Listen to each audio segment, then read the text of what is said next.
Bienvenue dans les coulisses du voyage, le podcast pour voyager avec sens et bon sens. Je suis Laura du blog de voyage Les Globe Blogueurs. Toi aussi tu as envie de voyager de manière plus responsable, d'organiser tes escapades facilement et dénicher des initiatives originales? Si la réponse est oui, alors tu es au bon endroit. Chacun de mes épisodes est un concentré de bonnes astuces pour t'aider à planifier tes prochains voyages durables.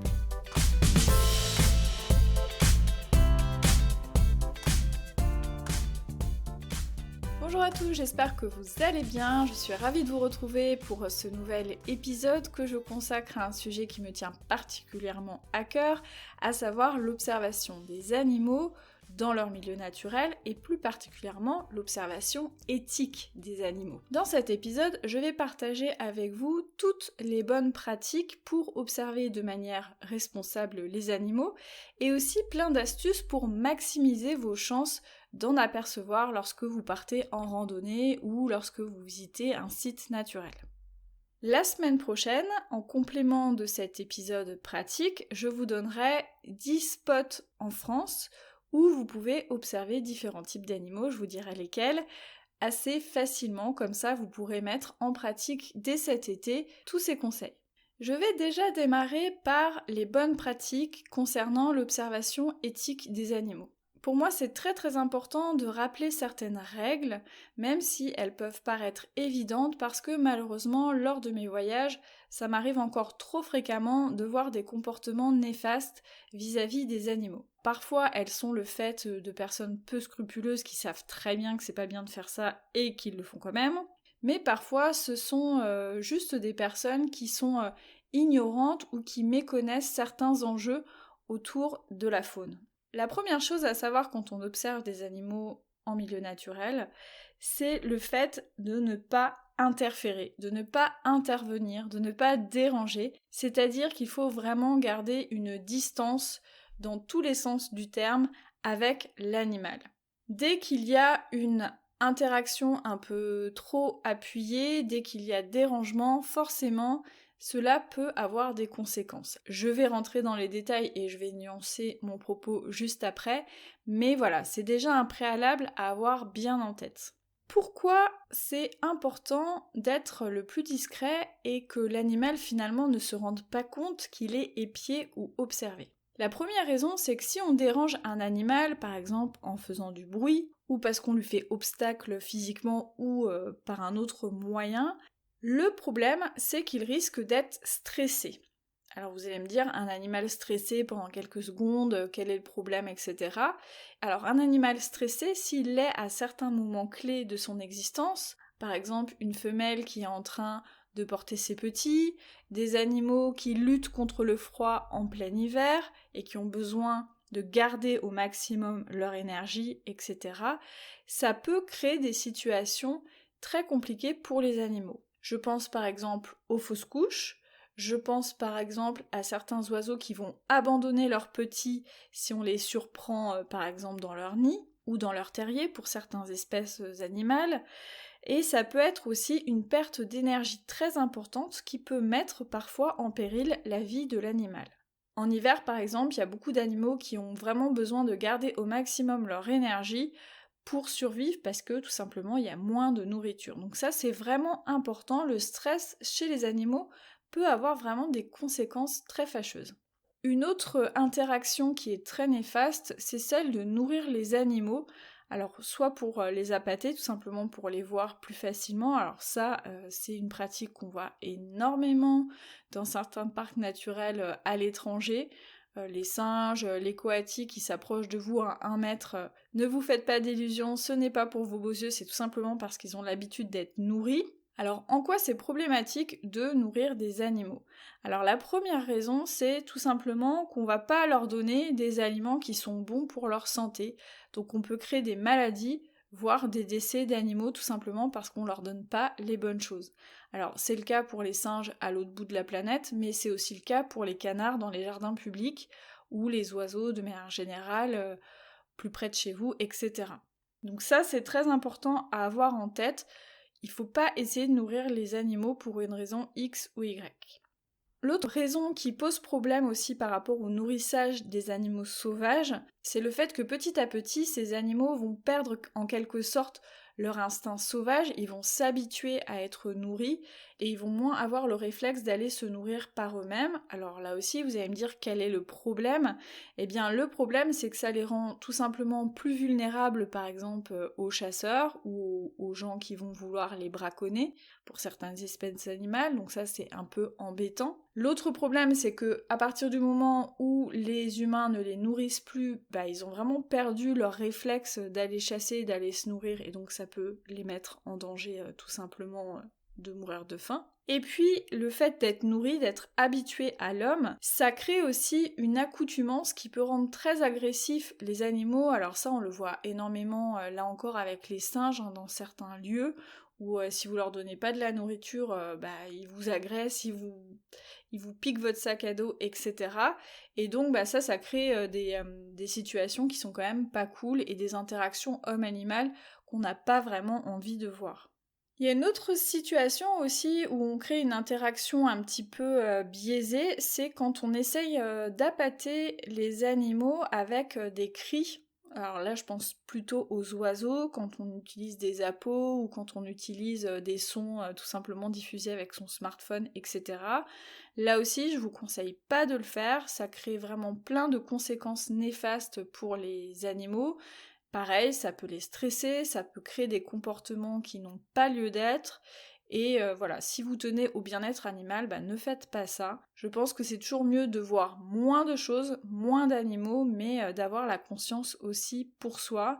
Et franchement, quand on ne triche pas, l'observation n'en est que plus belle, en tout cas, c'est mon avis. Bien sûr, quand je parle d'éviter les interactions, ça englobe aussi le fait de ne pas essayer de toucher les animaux, de ne pas essayer d'aller trop près des animaux. Les animaux sont sauvages et c'est important de garder une distance avec eux. Alors je parle de ça notamment pour les tortues, pour les dauphins, pour les requins-baleines, parce qu'il y a énormément de gens qui tentent l'expérience d'essayer de nager avec eux, mais qui veulent toujours aller plus loin et veulent la photo où on touche l'animal, où on est de plus en plus proche, etc. Et là encore, même si on a l'impression que l'animal est tout zen, etc., parfois ça a des conséquences vraiment désastreuses pour les animaux et pour les interactions qu'ils peuvent avoir ensuite avec leurs congénères.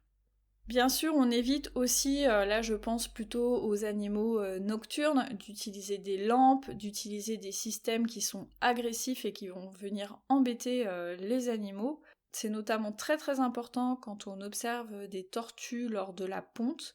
C'est très important de ne pas utiliser de lampes parce que ça crée une illusion en fait, une confusion chez les tortues qui peut nuire en fait tout simplement à la reproduction et à la ponte. Donc vraiment c'est important de bien se renseigner et de ne pas faire n'importe quoi à ce sujet. Donc vous l'aurez compris, une observation éthique est une observation qui se fait à distance. Alors il peut arriver que parfois ce soit l'animal qui s'approche de l'humain. Ça peut être le cas pour certains animaux aquatiques, je pense aux dauphins, je pense aux phoques, qui peuvent parfois être curieux et qui peuvent être des animaux sociaux. Alors là encore, essayez toujours d'avoir un esprit critique. Est-ce que l'animal s'est rapproché parce qu'il a l'habitude que le mec du bateau lance quelques poissons, ou est-ce que c'est naturel? Est-ce que l'animal s'est rapproché tout simplement parce que vous lui avez barré le passage? Enfin voilà, ça ce sont plein de questions que vous pouvez vous poser quand vous observez des animaux dans leur milieu naturel. Donc vraiment le maître mot, c'est que l'animal ne se rende absolument pas compte de votre présence, de votre temps d'observation, etc. Il faut se transformer en l'homme ou la femme invisible en quelque sorte.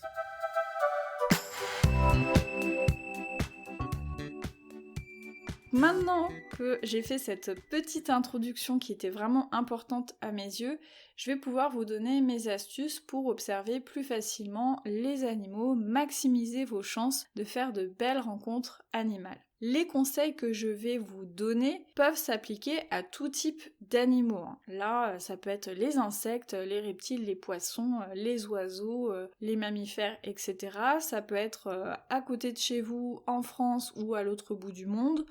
Voilà, ça va être des conseils vraiment généraux, mais qui sont importants à avoir à l'esprit. Alors déjà, plus vous aurez de connaissances sur l'animal que vous souhaitez observer, c'est-à-dire connaître ses habitudes, connaître son habitat, son type d'alimentation, son comportement, etc. Plus vous en saurez sur l'animal en quelque sorte, plus vous pourrez l'observer facilement, tout simplement parce que vous saurez déjà à quel moment, à quel endroit et dans quelles conditions vous aurez le plus de chances de le voir. De manière générale, les animaux sauvages, ils sont assez craintifs, donc pour les observer, il faut bien sûr être discret, mais il faut aussi savoir où chercher. Dans l'observation animalière, j'ai tendance à dire qu'il faut 3 paramètres essentiels. La première, c'est déjà la connaissance. Plus vous aurez les informations, effectivement, plus vous saurez où chercher. Vous ne serez pas à chercher une aiguille dans une botte de foin. Ensuite, il vous faudra un petit peu de chance. Ça joue aussi. Et puis le troisième facteur, bien sûr, ça sera votre comportement, c'est-à-dire votre discrétion, votre capacité à vous faufiler discrètement, qui fera que vous mettrez toutes les chances de votre côté aussi. Alors, vous n'avez pas forcément besoin d'être des spécialistes de telle ou telle espèce pour voir des animaux, mais c'est bien d'avoir quelques éléments pour se repérer.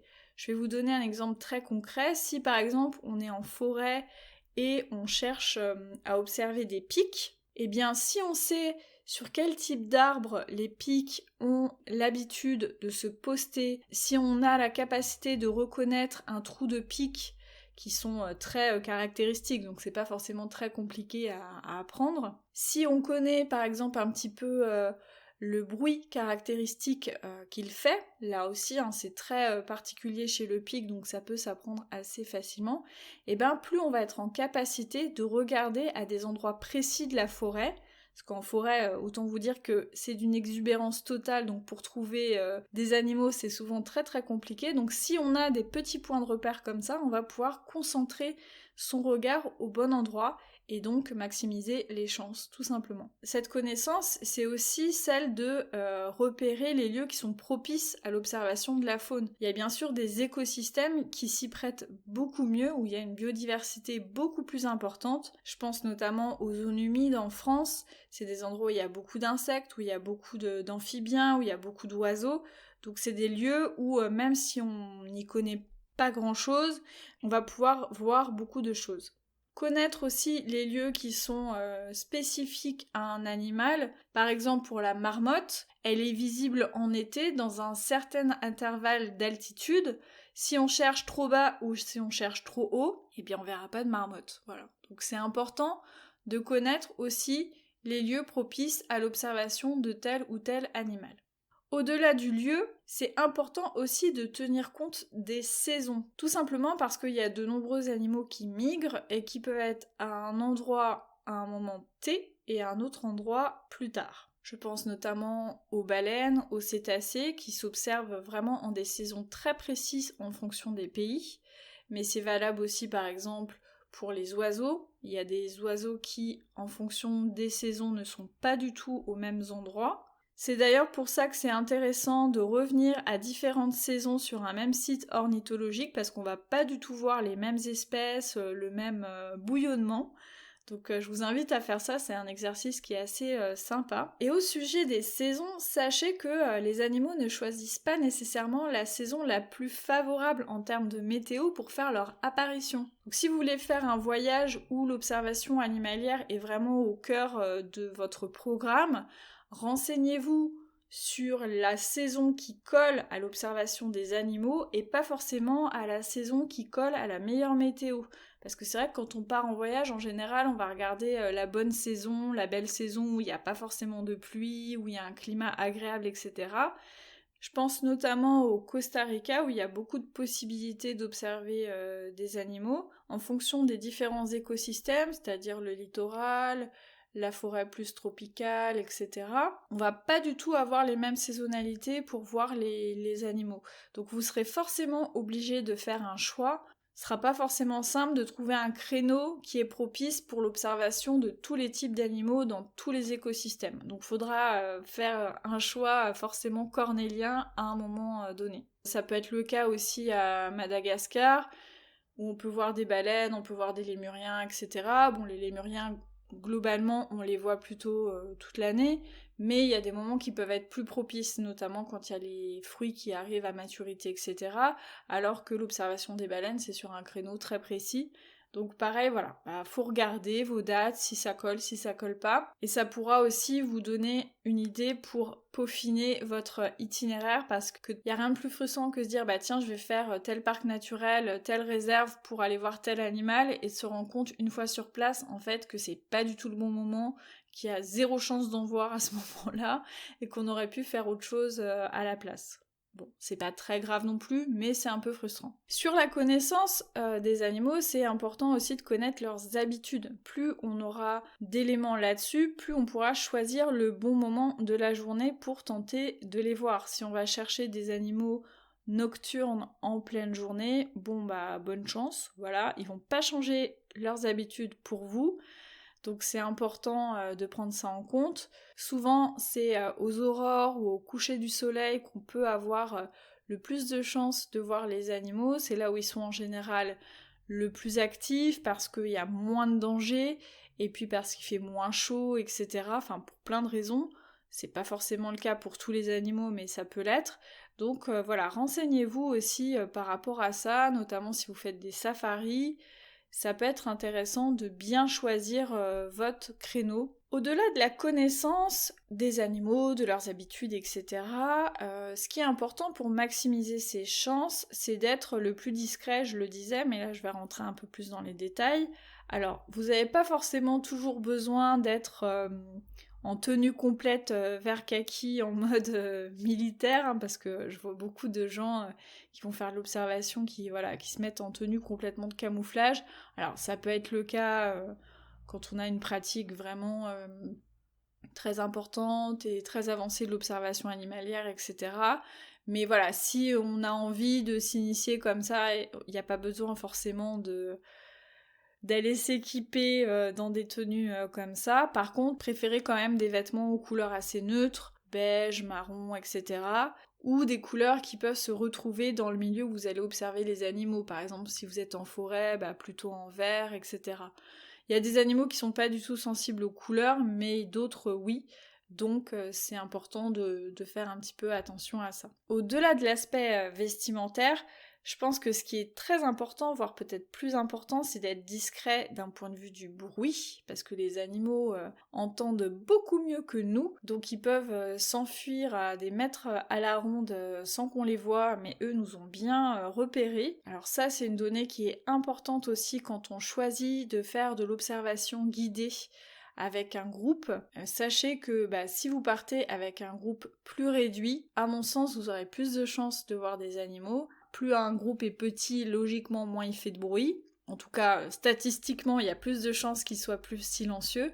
Par contre, voilà, si vous partez avec un groupe de 20 personnes faire de l'observation animalière, alors à moins que ce soit 20 passionnés qui connaissent bien les règles et qui s'y tiennent absolument, si c'est 20 personnes qui sont débutantes, qui sont là un petit peu par hasard, franchement ce sera très très compliqué de voir quelque chose. Donc voilà, si vous prenez quelque chose de guidé, privilégiez vraiment les petits groupes.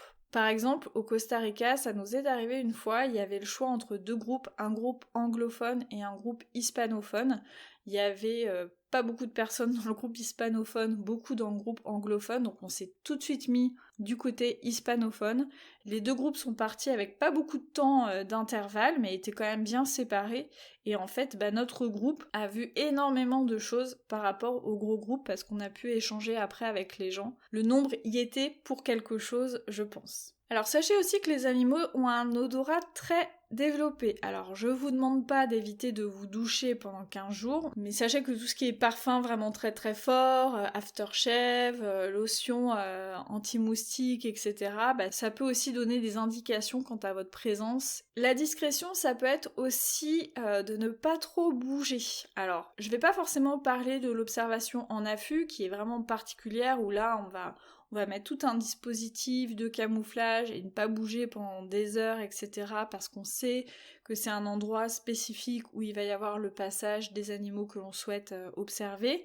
Mais même si vous êtes plutôt en mode randonnée ou tout simplement vous visitez un parc naturel, sachez que des fois ça vaut vraiment le coup de se poser à un endroit, même si vous savez pas forcément si c'est un endroit stratégique, posez-vous à un endroit, ne bougez plus, prenez le temps d'observer, de bien regarder autour de vous, de bien écouter, pour voir s'il y a des signes un peu qui vous titillent et qui vous indiquent la présence d'animaux. Et souvent, c'est quand on ne bouge pas, quand on ne fait pas de bruit, qu'on peut avoir là de belles observations, sans pour autant faire de l'affût. Ensuite, sachez que pour bien observer les animaux, pour mettre toutes les chances de votre côté, il va falloir être actif. Les animaux, ils vont pas forcément venir à vous comme ça, comme un cadeau, voilà, pouf, vous coupez le chemin. Alors des fois ça arrive et c'est génial, il n'y a pas plus tard qu'il y a 2 jours, je me baladais en forêt et il y a un chevreuil qui a sauté à quelques mètres de moi parce qu'en fait il m'a entendu et je lui ai fait peur, mais moi j'avais pas du tout vu qu'il était là. Il m'a regardé surpris, il a commencé à m'aboyer dessus, donc c'était super parce que bon, en plus j'étais pas du tout là pour ça. Mais de manière générale, il va falloir aller débusquer l'animal. Alors la première chose à faire, c'est déjà d'écouter. Tendez l'oreille, essayez de repérer si vous entendez des sons, alors ça peut être des chants d'oiseaux, ça peut être des bruits, des cris, ou juste un bruit par exemple de feuilles qui se froissent, etc., qui peuvent donner des indications sur un mouvement, par exemple un animal qui est en train de bouger dans un arbre ou dans un buisson, etc. Souvent, le premier signe qu'on peut repérer, c'est vraiment le son. Donc vraiment, gardez à l'esprit que l'observation animalière, c'est vraiment aussi une question de concentration. Il faut vraiment être là. Si on veut mettre toutes les chances de son côté, il faut le faire à 100%. Alors une fois le son de l'animal détecté, il ne vous reste plus qu'à le voir. Et c'est là qu'en général, ça se corse parce qu'il y a certains animaux qui font des sons très intenses qui peuvent s'entendre à des mètres, des centaines, peut-être même des kilomètres à la ronde, je ne sais pas. Alors que l'animal est vraiment très très loin de vous et que vous le verrez jamais.